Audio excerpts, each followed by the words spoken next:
Hey, what's up guys? How's everyone doing? For those of you that don't know me, I'm Jared, and for about as long as I can remember, I've wanted to live in Japan.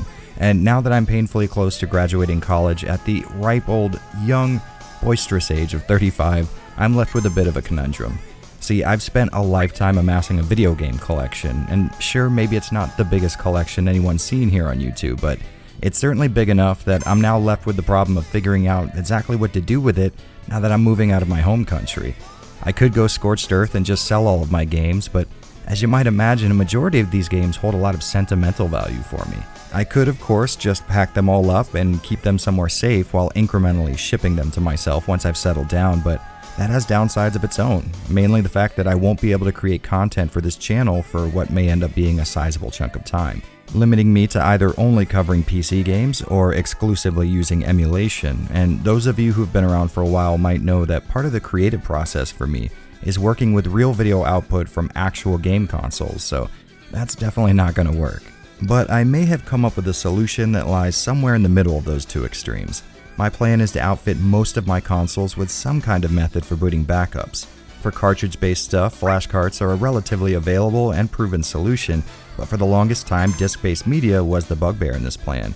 With the popularization of FPGA technology though, we've recently seen ODEs, or optical disc drive emulators, become an increasingly attractive option for people in situations just like mine. So keeping that in mind, today we'll be looking at the Fenrir, an ODE for the Sega Saturn and one absolute hell of a lifesaver for me. What's up guys, I'm Jared and this is Avalanche Reviews.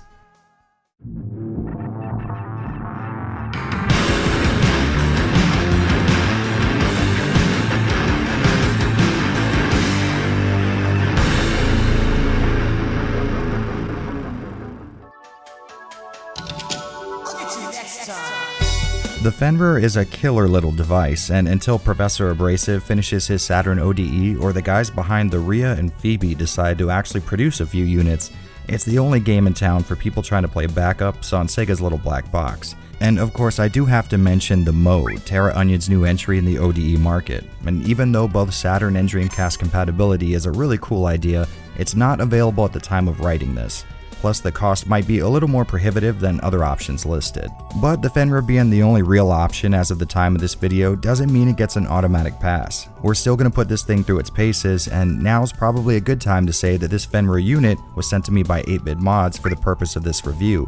And while they did supply the product I'm covering, they're not paying me to make this video, and no one will be checking it before it goes live. Count on me being just as nitpicky as usual. And before we jump into the review proper, I just have to give a really big thanks to 8-Bit Mods. You know, my channel's growing at what can only be described as a really awesome pace, but I'm still a very small fish in a nearly infinite pond, and these guys had no obligation to work with me, so thank you very much, I really appreciate it. One thing's for certain, this isn't Tokyo. The unit itself is about as straightforward and no frills as humanly possible. It feels solid enough for a bare PCB, and luckily requires almost no effort to get up and running. That is, if you already meet the requirements. See, the Fenrir will only work with 20-pin Saturns, and I'm sure there are a few of you who are wondering what in the hell that means. And to put it simply, the Saturn went through a slew of redesigns over the years, and part of that process was ditching the 20-pin ribbon cable that connects the CD drive to the main board in favor of a 21-pin version. Now, I'm not really sure why the Fenrir unit specifically can only work on 20-pin Saturns. There has to be some type of technological or architectural reason, I'm sure, but I'm just unaware of it. According to 8-Bit Mod, your best bet will be a Model 1 Sega Saturn, aka the ones with the oval buttons. And you would think that's a pretty straightforward process, but being a man of almost no luck, my Japanese Saturn just happened to be a Model 2. So I went down to my local game shop to see if he had any Model 1s, and he did. Thankfully, he allowed me to physically open all three of them just to make sure before I made a purchase, but they were all some type of 21-pin variant. Yeah, that's just the kind of luck that I have. But whatever I lack in luck, I make up for in good friends, and my fellow YouTuber slash bald bearded guy, RewindMike, was willing to lend me his Model 1 Sega Saturn out of the kindness of his heart. So if you have a free second, maybe swing by his YouTube channel and see if there's room for another beard in your subscription feed. So I guess the moral of the story is, make sure to do your homework ahead of time. If you do have a Model 1 on hand, I'd say it's best practice to open that bad boy up and count the pins on the ribbon cable just in case. Once you're sure you have the right console for it, the Fenrir is probably as close to plug and play as an ODE can get.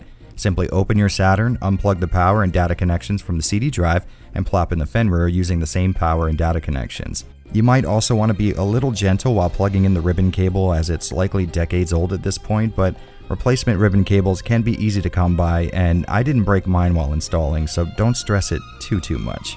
Once you do have the Fenrir plugged in and mounted on the same pegs that your CD drive used to occupy, you're good to go. Kind of. Next, you want to stop by the official Fenrir website to grab the latest firmware and the GUI, and while you're there, you may as well bookmark it, because updating your firmware is priority one with this thing. These guys are fixing issues at a crazy fast rate, and updating is absolutely painless, so you might as well keep up with them. So once you have the firmware and interface downloaded, slap them on your microSD card, and while you're at it, you might want to grab some games too. Now, you can definitely just rip your own Saturn disc, but to be honest, I didn't try messing with that. There are archives available for nearly every game on the platform, and trust me, you're not going to have to look very hard to find them. The only thing you'll need to do on your end is make sure each and every disc is in its own folder, and make sure you don't have any folders within folders, as the Fenrir can only see folder structures one directory deep. In my case, I happen to have a 32 gig micro SD card from G-Skill just lying around, and I was able to fit a little more than 60 ISOs on it, which brings us to a downside that isn't much of a downside if you ask me. Thanks to a limitation in either software or hardware, the Fenrir can only see 300 games on the SD card. I mean, sure, it would be nice if it could fit the entire collection and be done with it, but I think 300 is a large enough number that you won't be running into that ceiling anytime soon. And coming from someone who enjoys the Saturn, I can admit that there might not even be 200 games that I like on the console. Okay, so we have our firmware, the loader, and our games. Let's boot this puppy up and see what we get. When you hit power for the first time, you'll have to wait a few seconds while the new firmware gets flashed to the unit, but once it comes up, it loads in about as fast a time as the Saturn BIOS does, meaning you'll be wasting zero time from boot up to playing your games. The Fenrir's interface is about as streamlined and utilitarian as you get, but I don't really think they could have done much else to spruce it up. It does exactly what it's supposed to do, and you don't have to worry about setting a myriad of options just to get your games working. That being said, I would have liked to have seen screenshots supported or maybe game logos, but that'd only be icing on the cake. Speaking of games, getting to and selecting a game is pretty quick and easy with button labels at the bottom of the screen. Hitting A will boot you right into your game as if it were physically inserted to your CD drive, and B will send you to the Saturn CD player screen. I guess this is so you can listen to games that include Redbook audio for their soundtracks, but to be honest, I only touched this feature once so that I could get footage for this part of the video. Launching an ISO with C will boot you straight into an Action Replay or pseudo Saturn card if you have one inserted, but I'm not exactly sure why you would need to. The Fenrir will play games from any region just by starting them normally. Maybe this is to get troublesome titles to work, I'm not really sure, but I guess if you have a need for the added compatibility one of these carts bring, that could be a bonus for you. And now that we're actually playing games, it's important to mention that the Fenrir can't handle changing discs, so a bunch of multi-disc games will be a no-go.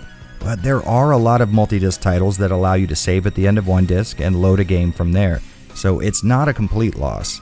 As far as general compatibility goes, I'd say the Fenrir gets damn near 99%. Their list of functioning games is still being added to, and it doesn't seem like there are a lot of the Saturn's heavy hitters occupying that not working side of the list. In fact, most of these non-working titles are either warnings that Fenrir doesn't like multi-disc games or instructions on how to get that specific title working. I'm using the Redump collection available at archive.org, and it seems like they've added support for this specific collection as it's starting to be the most popular aggregate you can find, but includes titles with multiple .bins or .qs, and it says support for these file types is kind of an experimental feature, which does seem to be the case, as I would run into an issue every once in a while, mostly with the first Panzer Dragoon and Guardian Heroes. Both games just kind of locked up randomly on me, and that would normally be a deal breaker, but there are other rips of these games available on the internet, and one of those will likely be in a format the Fenrir will be more likely to get along with.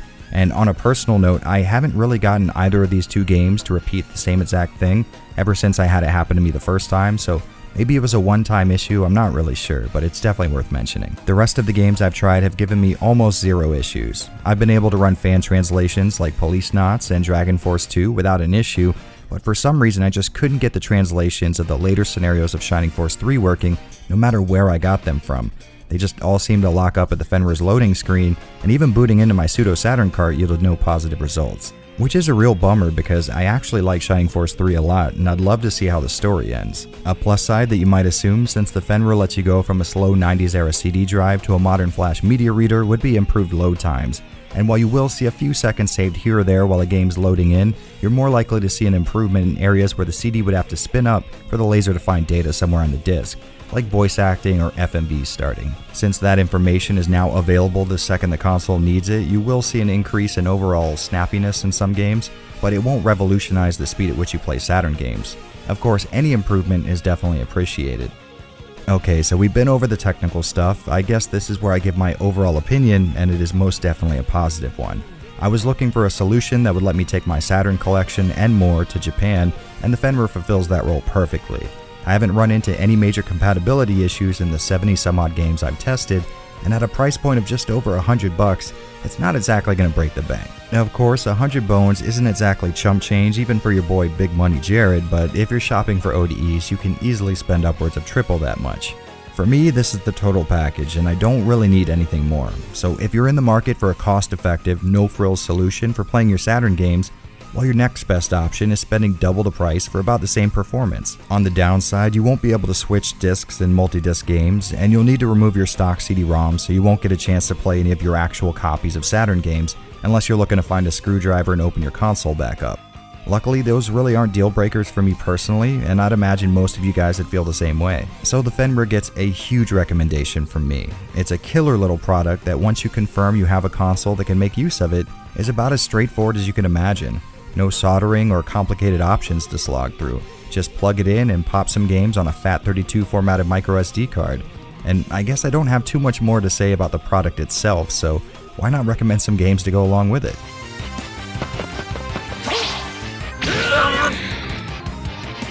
Without a doubt, one of my absolute favorite games on the Saturn is the strategy RPG Walkin' Rotor. Sadly, this game never got a fan translation, but you can find guides with all the text translated, and I can confirm from personal experience, playing through this bad boy with an iPad on your lap and the translation guide open is actually really fun. Plus, thanks to the nature of it being a strategy RPG, you're not exactly going to have to worry about missing out on something while you're looking down at the guide. Definitely a must-play for RPG fans. If you're a fan of Hideo Kojima and you're looking to experience something from back when a person actually reined in his insanity a little bit, the English translation of Police Knots should definitely be on your list. It functions almost exactly the same as his last hit Snatcher, with the game emphasizing a detective approach to the typical point-and-click genre. The characters are as fun and totally ripped off from American action movies as you're used to with Kojima, and the soundtrack is to die for. If there were one issue that I would bring up, it's that it tends to over-rely on the select every dialogue option a minimum of 2 times to progress the conversation thing, but it's an amazing story that everyone needs to experience at least once regardless. Asuka 120% Limited Burning Fest is a Japan-only fighting game with incredibly floaty movement and a dead simple control scheme that by all rights I should hate. But damn is this game fun. Don't get me wrong, I like competitive fighters, but it's a blast setting up a 9-hit combo in this game based off of more good timing than intricate knowledge of your character's moveset. In fact, it kind of feels like a more down-to-earth version of the Arcana Hearts games, if you guys are familiar with that. I will admit it can be a little annoying constantly hearing young Japanese girls screaming "Gambare" in unison, but fights in this game are so damn fun that likely won't grate on your nerves too much. Definitely worth getting familiar with for both fighting game experts and novices alike. And last but certainly not least, any RE fan worth their weight in ink ribbons owes it to themselves to play the original Resident Evil on the Saturn. Sure, it is essentially the same biohazard that we all know and love, but for video output nerds like me, it's amazing seeing the game rendered out on the Saturn's dual picture processing units. Plus, if you grab yourself a Japanese ISO, you can watch the uncensored intro cutscene, which is really damn cool. The color palette may be darker on the Saturn, but you absolutely have to see all of these assets you're familiar with coming out of a console that isn't a PS1. All of the quirks of the console, like its heavy use of dithering, are on full display here, and hey, maybe now you can finally see the glorious double gold Tyrant for yourself. Well, that's about all I can gush about Saturn games for now, but I do want to thank 8-Bit Mods once more for letting me finally take the plunge into this stuff, and of course RewindMike for sending me a Saturn and always making sure I look much more attractive by comparison. If you guys want to see more hardware coverage like this here on the channel, sound off in the comments section or shoot me a DM on Twitter. But until next time, I'm Jared, I only look dead. And this is Avalanche Reviews. Well, hello my sweet little babies. Thanks for coming through and hanging out again. If you like the more hardware-driven side of my video game addiction, I'll have some relevant videos linked here on screen. And if you want to keep independent videos like this going here on YouTube, feel free to drop by my Patreon page, joining ranks with some of the coolest people on planet Earth. and go play some fucking Saturn games for Christ's sake.